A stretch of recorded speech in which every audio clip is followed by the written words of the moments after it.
हाँ चालू हो गया। हाँ तो आज कौन आइला है हमको, क्या नाम है आपका? मिस्टी मिलने के लिए आई हमको इतनी दूर से। मिस्टी कहाँ पर आए अपन? पकड़ो, क्या बताना जल्दी बताओ, क्या बताने के हैं? क्यों, क्या बताना है लोग में, क्या क्या तैयारी कर रहे बताओ अपन, कहाँ जा? बोला ही नहीं है नाम का। अच्छा तो फिर क्या करेंगे अपन बताओ, कहाँ चल रहे अपन अभी यहाँ से?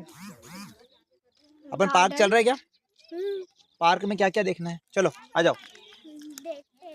दीदी को लेकर आऊं? दीदी को क्या, दीदी को बुला रही है, आवाज लगा दे।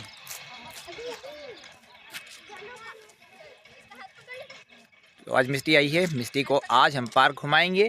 क्यों मिस्टी, पार्क घूमेंगे ना? और साथ में बहुत सारे छोटे छोटे बच्चे भी है। आपका नाम बताओ, नाम बताओ। चलो ठीक है, बाद में बात करेंगे, बाय कर दो अब।